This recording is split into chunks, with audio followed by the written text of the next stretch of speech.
October 4th, 1961. Washington, D.C., the capital of the United States, awaits the arrival of a distinguished visitor.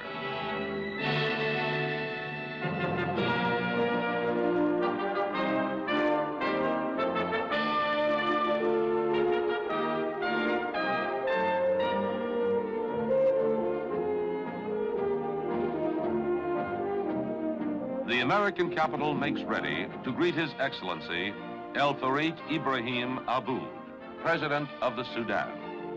He is the first leader of the Sudan to make an official state visit to the United States.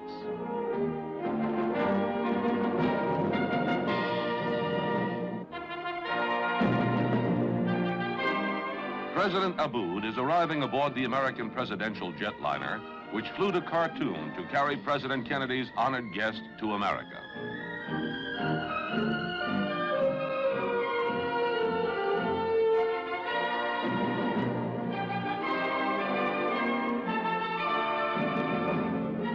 Waiting to welcome him as soon as he sets foot on American soil is President John F. Kennedy.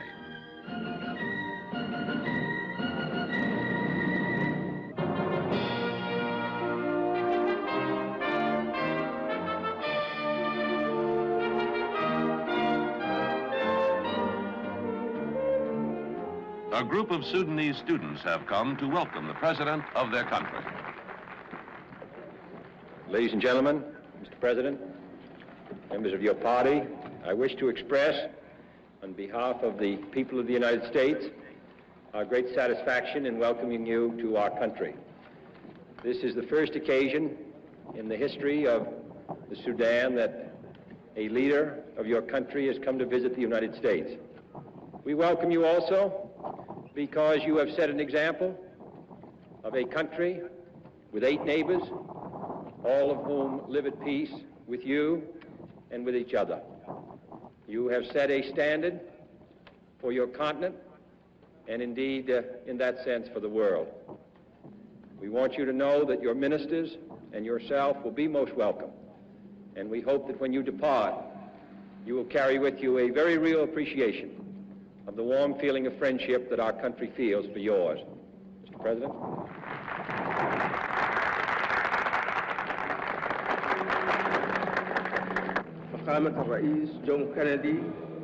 President Abboud addresses President Kennedy and the American people. We couple our congratulations to you and to the American people with our sincere thanks and appreciation for your kind invitation, which we were fortunate in being able to accept on behalf of the Sudan. We will always remember that you and the American people, even before the Sudan achieved independence, have readily shown us sincere friendship and fraternity. You have sent us missions of goodwill. You have supported our candidacy in the United Nations, and you have furthered cooperation between our two nations on an exemplary and disinterested basis.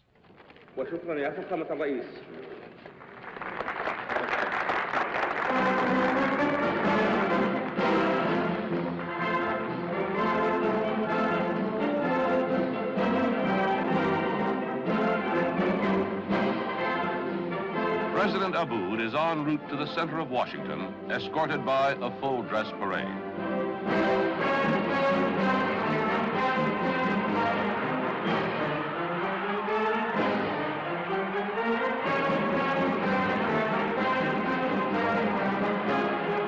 A crowd of enthusiastic well-wishers cheer President Abboud.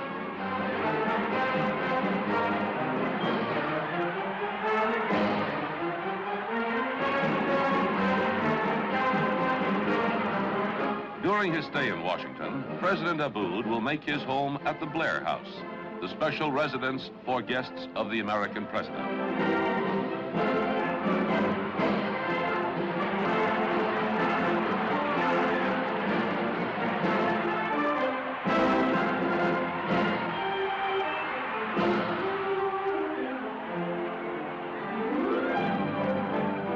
President Kennedy takes his leave from President Abboud and returns to his own residence, the White House.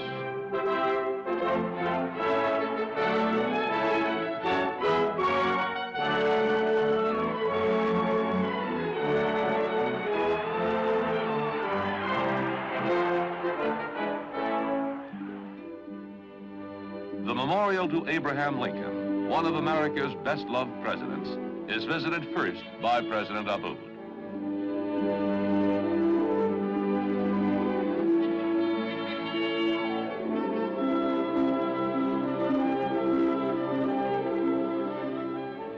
The Lincoln Memorial is a shrine for all visitors to Washington, whether from the United States or other lands, ordinary citizens or national leaders. Inside the memorial stands a monumental statue of Abraham Lincoln. President Abboud honors the memory of the president who gave the slaves in America their freedom 100 years ago.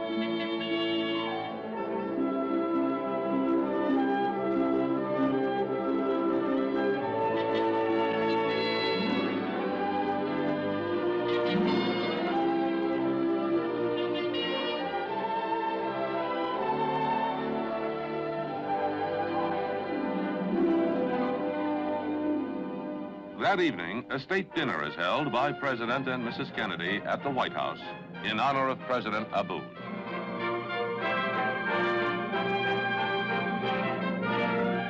Outstanding Americans are invited to meet the Sudanese leader.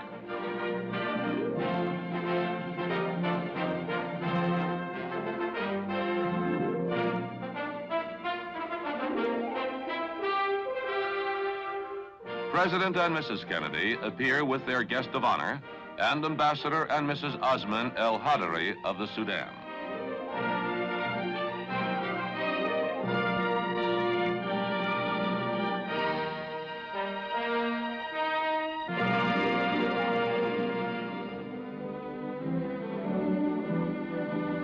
Next morning, President Abboud starts his day with a ride through Washington.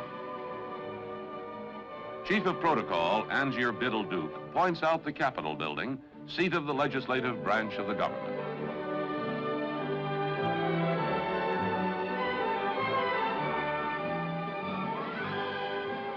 The presidential party ends its sightseeing tour at the White House.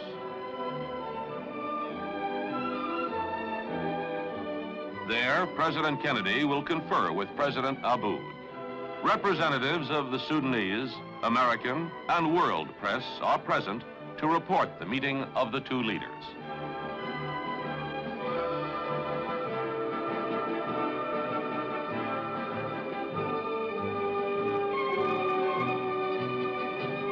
President Kennedy and President Abboud, with his Minister of Foreign Affairs, Ahmed Care, discuss a number of subjects of mutual interest. The two presidents share a common concern for the preservation of world peace and a common reliance on the United Nations as the most effective instrument for maintaining peace.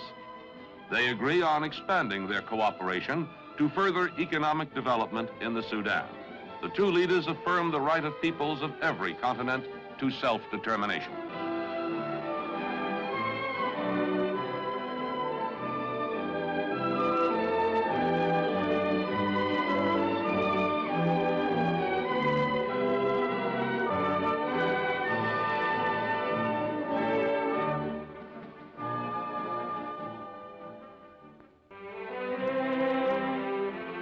The Islamic Center is among Washington's most graceful buildings and is a symbol of Islamic unity.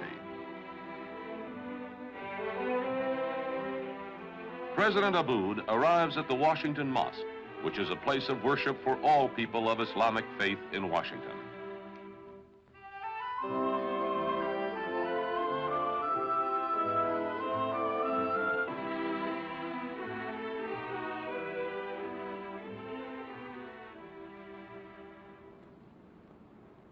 All Islamic states participated in the building of the mosque and share in its program to increase American understanding of Islam.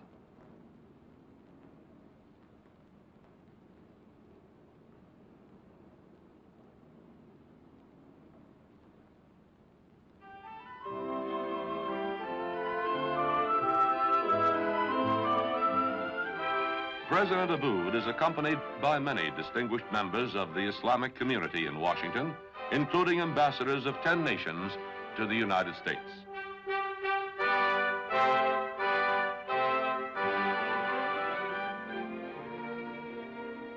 Later that day, a reception in honor of President Abboud is given by His Excellency, the Sudanese ambassador to the United States.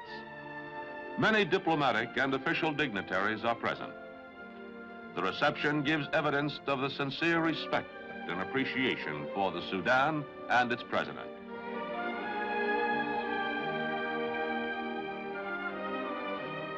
The tables are decorated with unusual figures carved from ice. Prominent is the rhinoceros, symbol of the Sudan.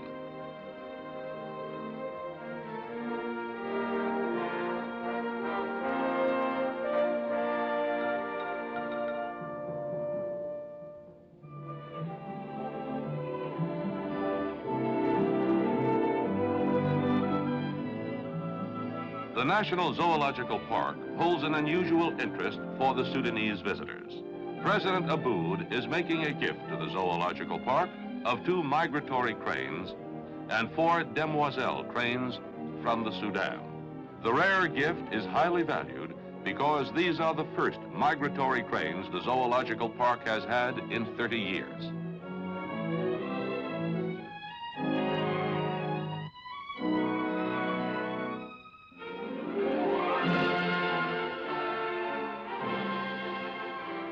The National Press Club is a meeting and working place for some of the most influential newsmen and journalists in the world.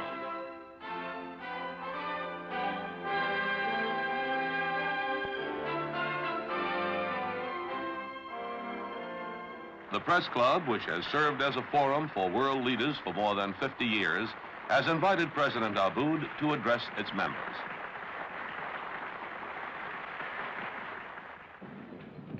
سيداتي سادتي. In his address, President Abboud states that his is a peaceful country devoid of territorial ambitions.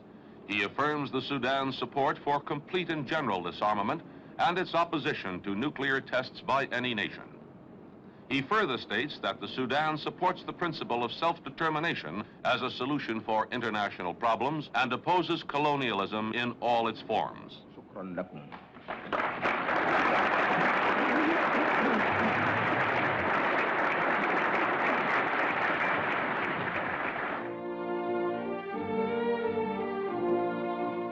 That evening, President Abboud is hosted a banquet in honor of President Kennedy. President Abboud is first to greet his guest of honor.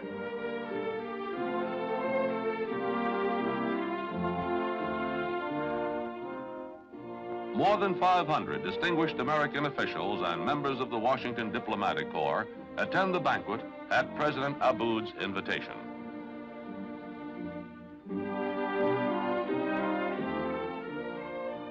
Prominent are Secretary of State Dean Rusk and Mrs. Rusk.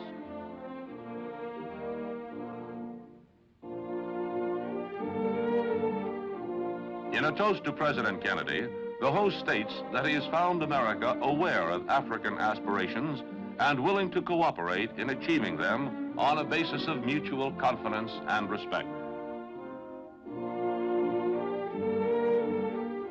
For President Abboud, this evening ends his Washington visit.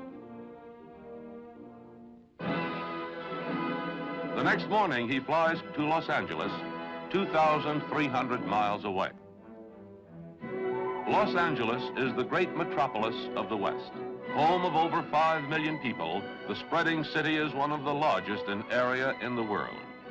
President Abboud, himself from a vast country in a vast continent, congratulates the citizens on the way in which they conduct the affairs of this huge city. Because of the great spread of the city, President Abboud uses a helicopter to travel in the Los Angeles area. The helicopter takes President Abboud to Disneyland, where the American movie maker Walt Disney has created an entire city out of his imagination.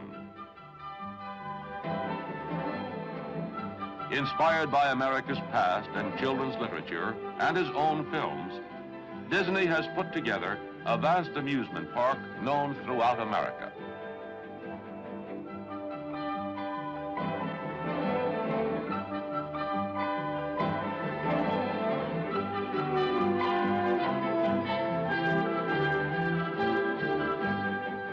President Abboud is about to take a ride on a monorail. a unique kind of train which goes through the air balanced on a single rail. The flying train passes another unusual conveyance, the cable car, like the ones sometimes used to carry people to mountaintops.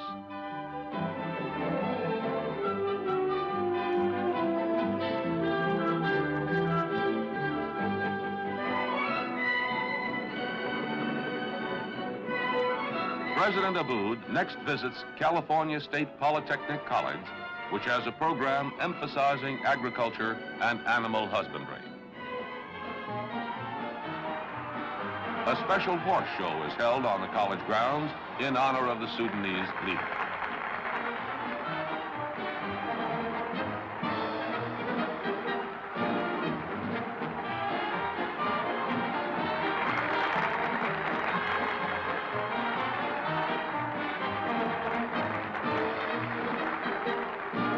The prize Arabian gelding, Tezade, displays its special talents for President Abboud. The college owns 60 of the finest Arabian horses in the United States.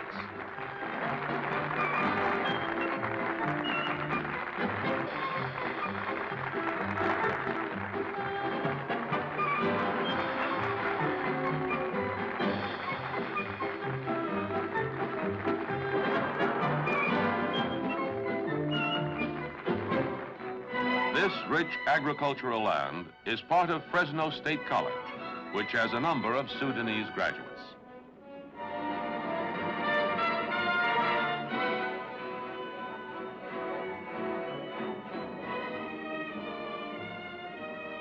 The dean of the college conducts the president's party through the campus, arriving at the experimental cotton field. The cotton is sprayed both from the air and ground. This spray causes the foliage to drop and thereby aids in harvesting the fiber, drying the leaves so that the bolls can be picked by machine.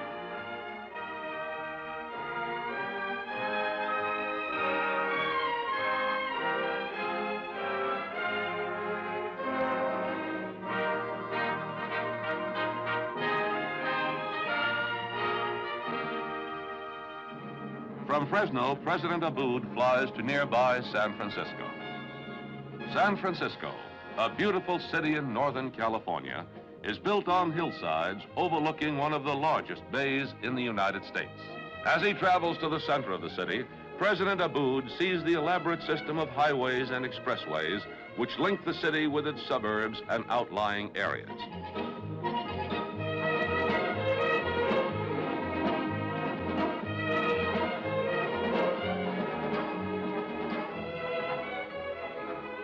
The Mark Hopkins Hotel is President Abboud's residence in San Francisco. A group of Sudanese welcome their president on his arrival in San Francisco.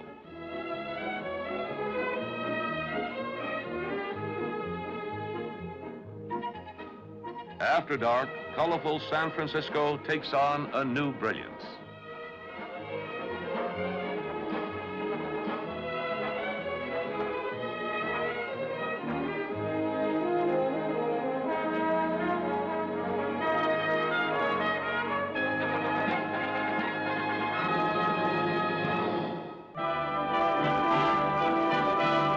Leaving San Francisco, President Abboud flies east 1,850 miles to Chicago. Chicago, the industrial giant of the Midwest. This, the second largest city in the United States, is the center of manufacturing, agriculture, and transportation for the region. Soon after his arrival in Chicago, President Abboud tours the premises of the International Harvester Tractor Works.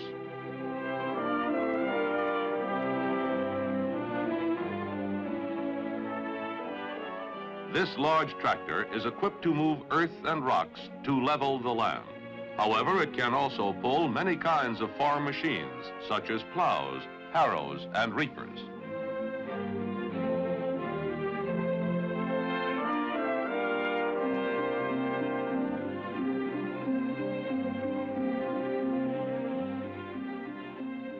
President Abboud is especially interested in the tractor works in relation to his own plans for the agricultural development of the Sudan.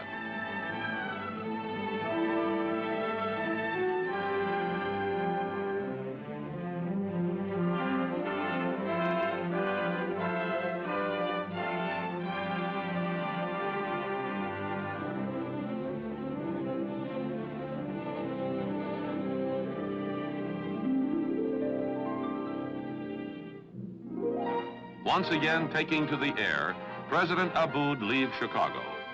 The face of this busy city gives evidence of its importance in the American economy.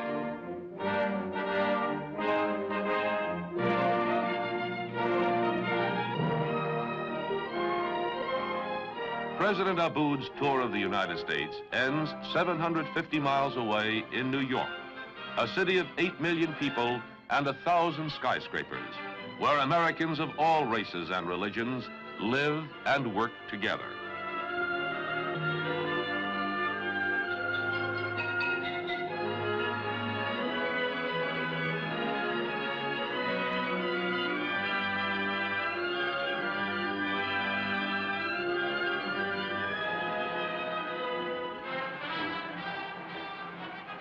New York's traditional welcome to visiting heads of state is accorded to President Abboud.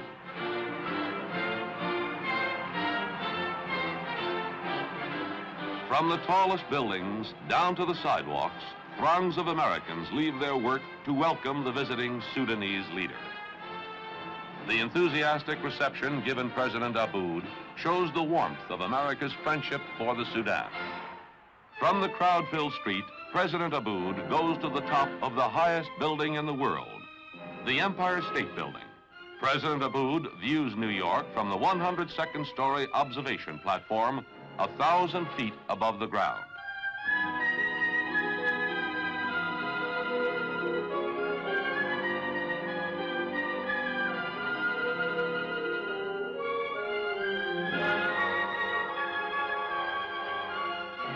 An attractive sight is the profile of the United Nations building.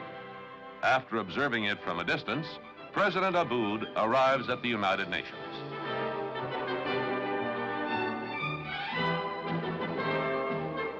President Abboud, who has often expressed his support for the United Nations, is greeted on his arrival by His Excellency Manji Slim of Tunisia, President of the General Assembly. Mr. Manji Slim then conducts President Abboud directly to the General Assembly chamber. Delegates of more than 100 nations are waiting to hear an address by the Sudanese leader.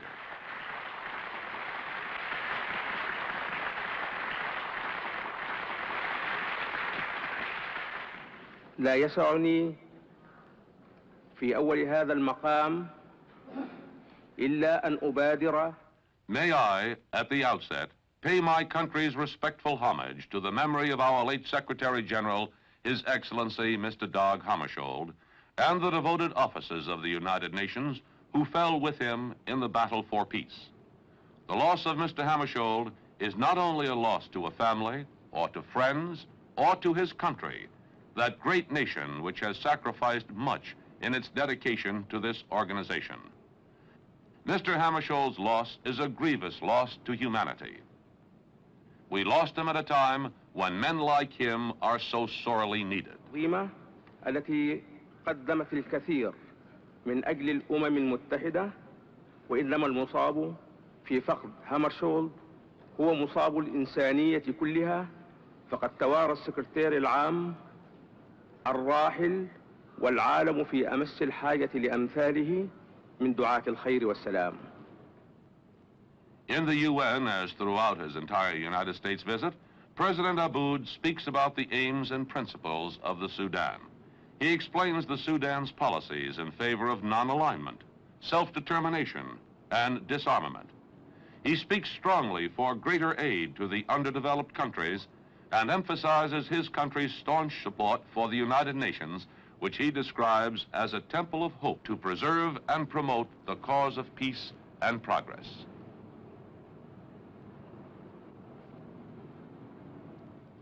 May God bless our joint endeavors to live together in a world of peace, of harmony, and of human brotherhood.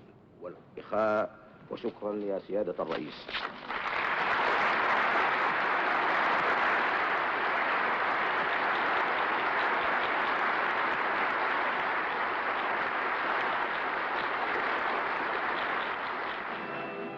The delegates to the United Nations from Asian and African member nations meet with President Abboud. The year 1961 is known as the Year of Africa at the United Nations, owing to the large number of new African nations admitted.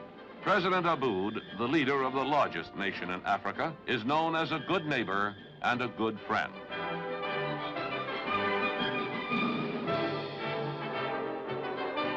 After a busy afternoon at the United Nations, President Abboud pays a personal call on an American family in their own home.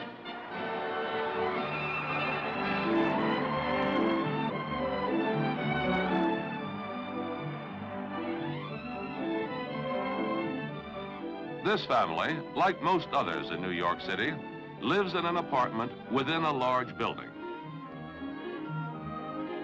President Abboud is proudly shown the apartment by the whole family.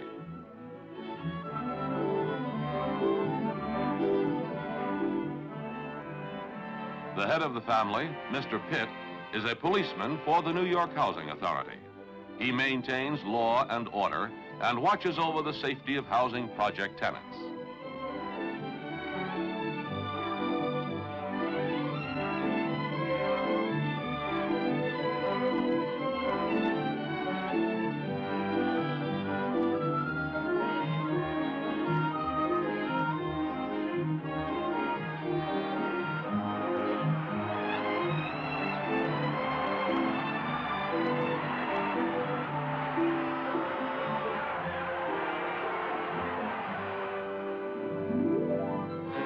That night, President Abboud is to fly back to Khartoum.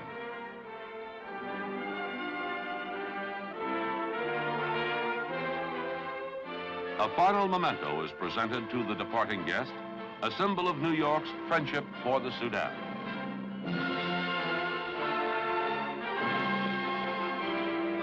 President Abboud takes with him a farewell message. President Kennedy has conveyed to President Abboud his pleasure at the increased American understanding and respect for the Sudan and its people as a result of President Abboud's visit. As President Abboud returns to his own land, he departs with the knowledge that the bonds of friendship between the United States and the Sudan have been strengthened, and that the two nations will continue to work together toward mutual goals in mutual trust.